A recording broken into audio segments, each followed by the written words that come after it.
Look at this photo. If you spend enough time on certain corners of the internet, you'll eventually hear a terrifying claim about the Twin Towers. The theory goes that a single, omnipotent shadow government orchestrated this disaster and almost every other modern tragedy from behind closed doors. This image shows a sterile intensive care ward filled with patients on ventilators during the height of the COVID-19 pandemic. According to modern conspiracy theorists, this wasn't a natural outbreak. They believe this same shadowy group engineered the virus specifically to manipulate global populations and generate massive profits from vaccine sales. This paranoia completely consumes parts of modern internet culture. Content creators frequently post videos claiming they are being actively stalked by this elite group. They point to cryptic repeating members, like the sequence 369 on their hotel doors or rental cars, and insist the group is manipulating social media algorithms to silence their research. This is a portrait of elite, wealthy families gathered in a grand room. It captures the ultimate fear driving all of this paranoia, the belief that a secret society controls up to 40% of the entire global economy. Believers claim these untraceable bloodlines pull the strings of world governments to establish a new world order, a single totalitarian global regime. The logistics don't add up. An omnipotent shadow government capable of global dominion wouldn't leave a trail of breadcrumbs for YouTubers to find. There is zero verifiable modern proof of their existence. To find the actual organization behind the myth, we must strip away the algorithms, log off the internet, and travel 250 years into the past. This is the historic yellow and white building of the University of Ingolstadt in Bavaria, Germany. On the night of May 1st, 1776, a small group of 5 men met secretly in a room near this campus. This was the actual, documented birth of the Illuminati. This portrait shows the face of the man who started it all. His name was Professor Adam Weishaupt. He was a canon law officer who taught at the university. When he formed this secret society, he adopted the alias Brother Spartacus, naming himself after the gladiator who led a rebellion against the Roman Republic. Weishaupt's historical mission is the inverse of the modern myth. Operating in an era of absolute control by the Catholic Church and the Bavarian monarchy, he organized his society to dismantle these institutions and promote individual autonomy. He sought to strip away authority, not replace it with a new tyranny. Weishaupt designed his society to promote Enlightenment values. The Enlightenment was a European intellectual movement that emphasized reason, science, and individual liberty over religious dogma. The group operated as a radical, secular network dedicated to spreading rationalism and equality, actively working to counter the heavy superstition enforced by the state. When you look at the historical record, the reality of this feared organization becomes entirely mundane. The original Illuminati was essentially an underground intellectual book club. It was a group of scholars and thinkers reading banned texts and discussing philosophy in secret to avoid state censorship. The group didn't stay a small club for long. To expand their reach, Weishaupt and his allies began infiltrating existing Freemason lodges. By embedding themselves within the Freemasons, they drove their membership up to roughly 3,000 members. To protect themselves, they utilized a strict, compartmentalized structure. Members had to prove their loyalty, study specific philosophical texts, and memorize code words. To prevent state spies from taking down the whole network, the hierarchy was blind, meaning any given member only knew their direct superior, with no idea who sat at the very top. But their ambition led to a fatal operational mistake.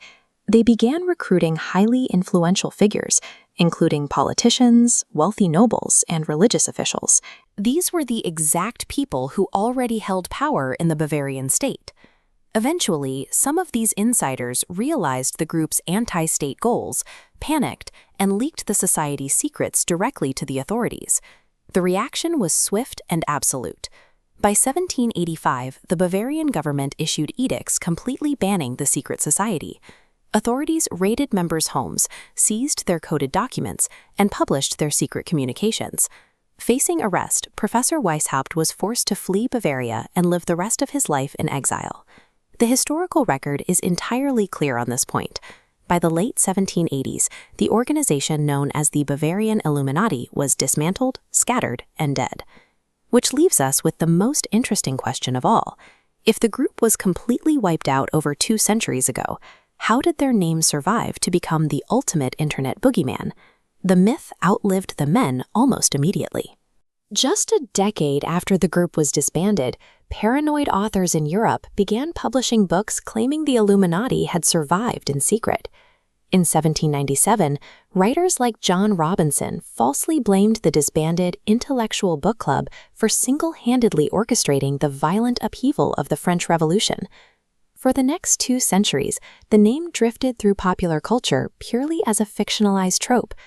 Best-selling thrillers like Dan Brown's Angels and Demons and countless Hollywood blockbusters use the idea of an ancient, hidden society as an easy plot device, keeping the name alive in the public imagination without any connection to the real Bavarian scholars. Look closely at the Eye of Providence on the back of the US dollar bill. Historically, this symbol represents the all-seeing eye of God in Christianity and was adopted by the United States long before conspiracy theorists cared about it. But internet culture retroactively hijacked it, using everyday objects like this to legitimize the myth and make a dead group feel ever-present. In the digital age, these fragmented myths have been weaponized. Grifters and scammers use the dark web and social media to hunt for gullible users, sending mysterious emails offering elite membership.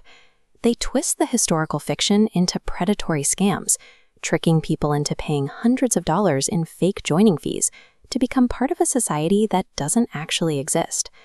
The Illuminati underwent a historical rewrite. A group of academics who risked their lives to fight superstition became the very dogma they originally sought to destroy. If the real group is long gone, we have to look away from the history books and look at ourselves. Why is the human brain so desperate to believe in this specific, terrifying myth today? We live in a massive, chaotic world that often feels entirely out of our hands. We are surrounded by extreme wealth inequality, billionaires who seem completely untouchable, and sudden global tragedies like pandemics or economic crashes that strike without warning. Sociologists point out that belief in a shadow government is actually a psychological coping mechanism.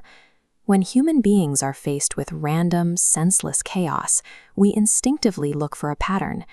We actually prefer the illusion of order, even if that order is a sinister, evil cabal, because it means someone is in charge. It is psychologically easier to believe that an omnipotent room of geniuses is pulling the strings behind every global disaster. The alternative is accepting a much more terrifying reality, that the world is incredibly fragile. Terrible things happen for no reason at all, and ultimately, nobody is driving the car. The modern Illuminati isn't a real shadow government. It hasn't been real for over 2 centuries. Today, it is simply a psychological mirror. We project our deepest societal anxieties about powerlessness onto a group of long-dead German academics, creating a monster to make sense of a world we can't control. Hello.